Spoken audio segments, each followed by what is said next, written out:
They say the devil's got places on this earth, places where the wind don't move right, where the air sits heavy on your skin, and where time just don't behave like it ought to. Stull Cemetery is one of them places, a graveyard older than the town that holds it, a patch of land that don't take kindly to visitors. Folks whisper of staircases to hell, of a child born wrong, of voices in the wind that know your name before you ever speak it. But this ain't just legend. This ain't just stories. It's real. And if you're brave enough to listen, I'll take you there.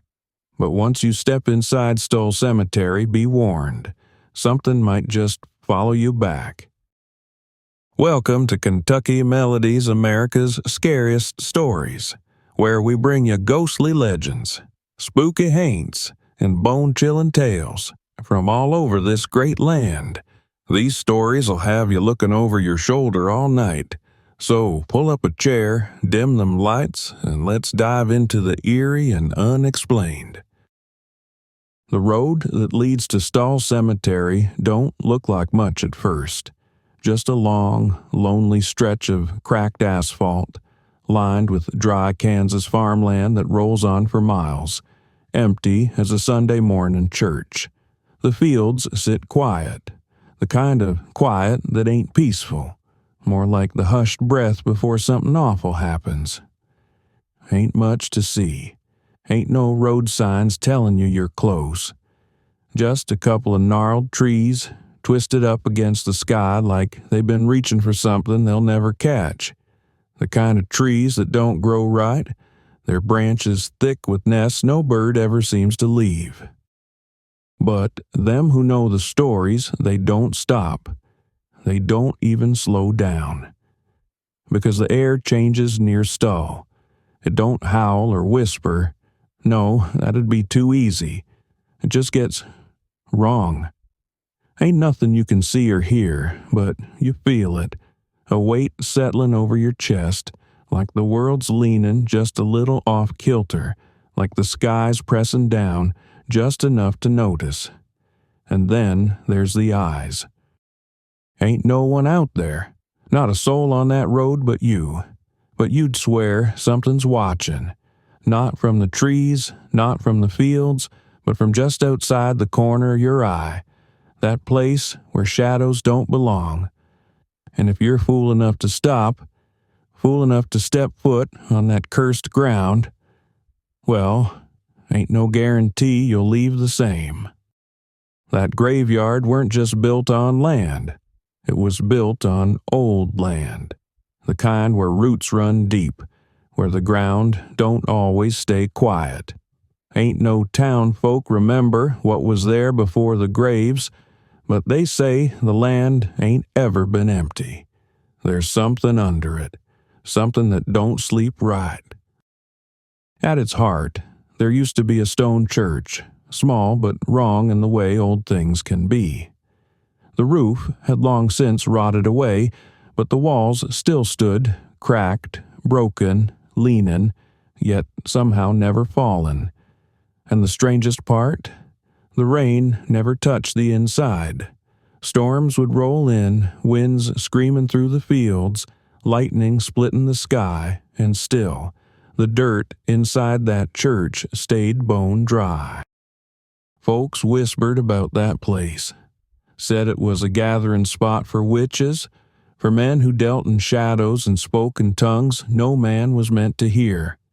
They came at night, leaving strange symbols carved into the stone, burying things in the floor that ain't never meant to be dug up again. And then, one night in 2002, that church just collapsed. Didn't come down in a storm, weren't no fire, weren't no wrecking crew. Just one night it was there, and the next it weren't, like something inside of it just decided it was done, being caged. Some say the landowners finally tore it down, tired of thrill-seekers trespassing in the night. Others reckon it fell on its own, like the weight of whatever had been hiding inside finally got too much to hold. But the strangest thing? There weren't no sound.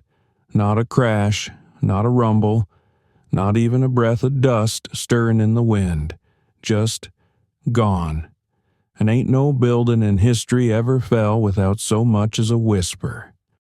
Now, ain't no one can explain the wind at Stull. Folks who ain't never been there think wind is just wind, just air moving from one place to another. But out there, it's different. Most times the air sits still, too still, like the world's holding its breath. But when the wind does come, it don't come the way it ought to. It don't blow through the trees, don't sweep across the fields like it does everywhere else. No, at Stull, the wind moves in circles. Like it's hunting, like it's searching for something, or someone. Ain't just the way it moves neither. It's the way it speaks.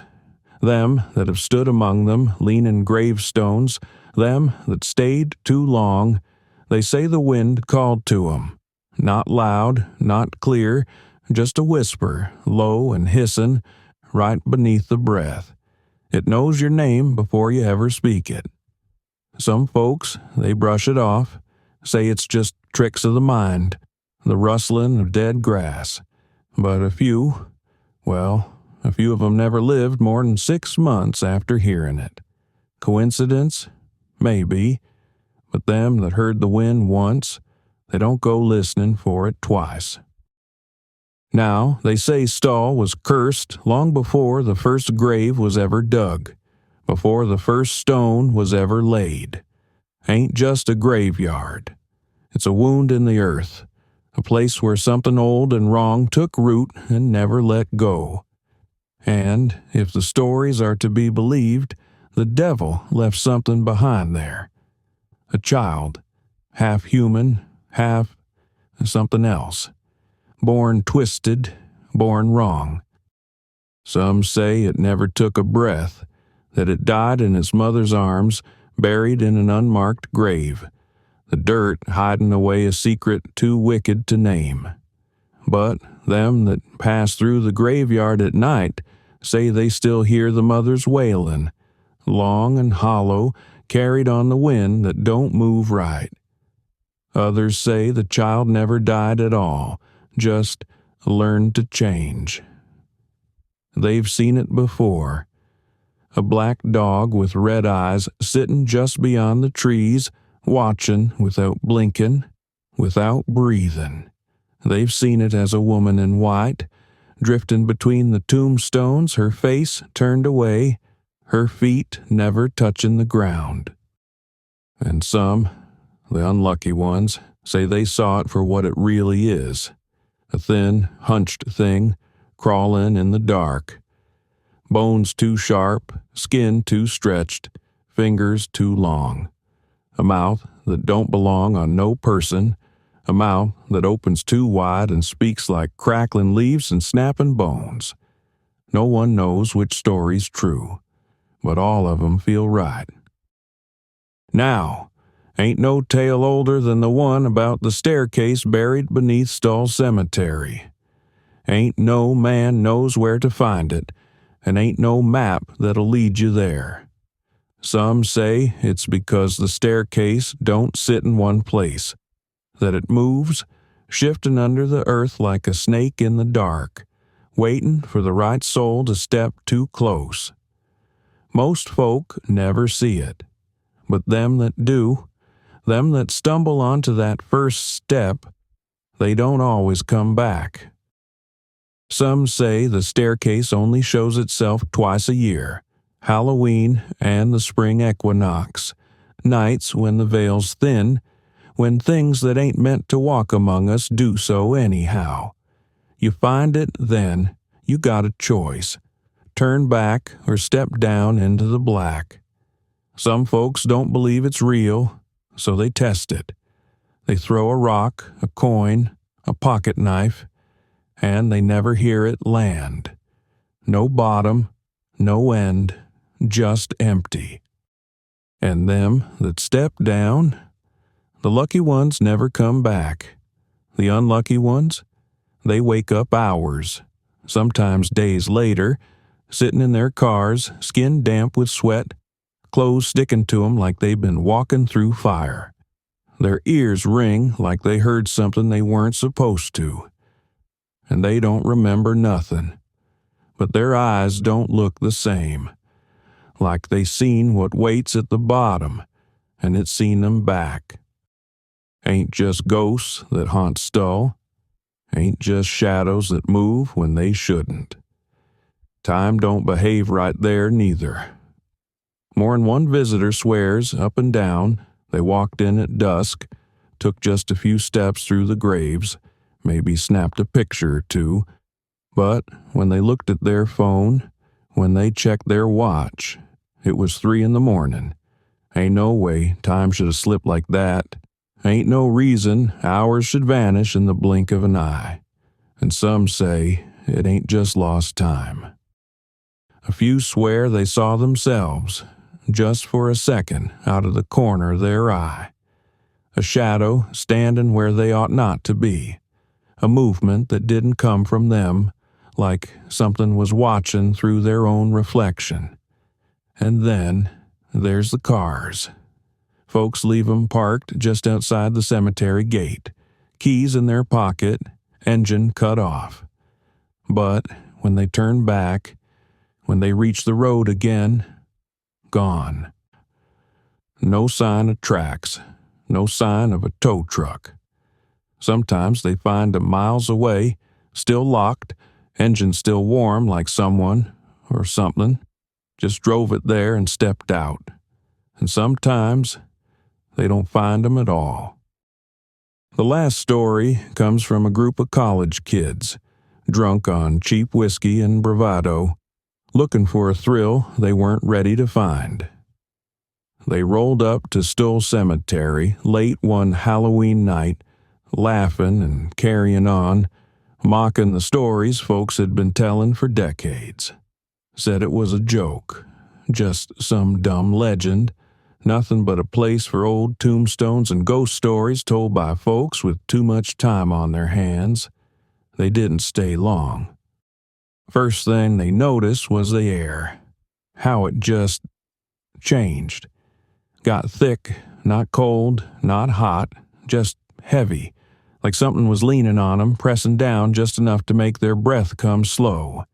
Then Jenny heard it, her own name, not spoken, not shouted, just a whisper sliding against her ear like a breath that weren't supposed to be there. Low, close, wrong. She didn't ask no questions. She ran. The others didn't need much convincing. They bolted for the car, laughing at first, nervous, jittery, telling themselves it was just the wind, just the booze playing tricks. But then the engine wouldn't start. Turned the key. Nothing. Tried again. Dead. And that's when they heard it. The thud. Something slammed into the trunk. Hard. Hard enough to shake the whole damn car. Hard enough to send a jolt up their spines, turn their blood to ice. Jenny was screaming. The boys were cussing, slapping the dashboard, twisting the key like their lives depended on it. And maybe they did. Then the engine roared to life. They didn't look back, didn't stop till they hit the next town, a gas station with bright lights and people and air that felt normal again. And that's when they saw it. 3 long scratches. Deep, ragged, carved into the metal. Like claws. They left Kansas that night. Jenny don't talk about it no more. And they don't laugh at ghost stories no more, neither.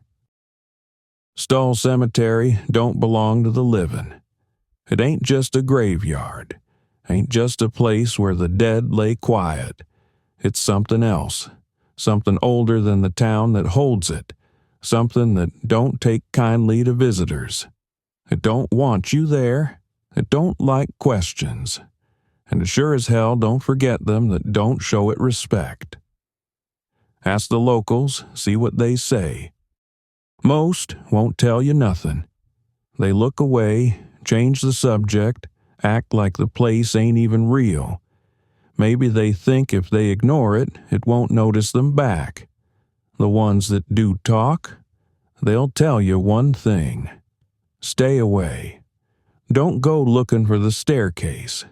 Don't stop if you hear your name. And for God's sake, if the wind starts whispering, run. So, what is it about Stull that makes time slip away, that turns the air thick as molasses, that keeps the locals silent?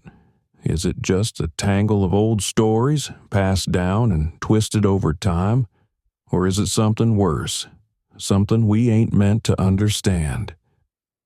How many souls have been lost to the staircase beneath the earth, and how many more have stared into that black abyss and come back?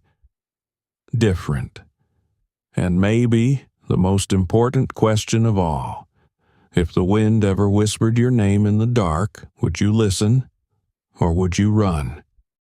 Some stories live in the shadows, waiting for the right moment to crawl into the light. We find them, we tell them, and if you think the world's done being strange, you ain't been listening close enough. Subscribe to Kentucky Melody for the beauty of the bluegrass and the horrors that hide beneath it. And if you crave the strange, the haunted, the unexplainable, join us for America's Scariest Stories, where the truth is often worse than the tale. But be careful now. Some stories, they don't like to be spoken aloud.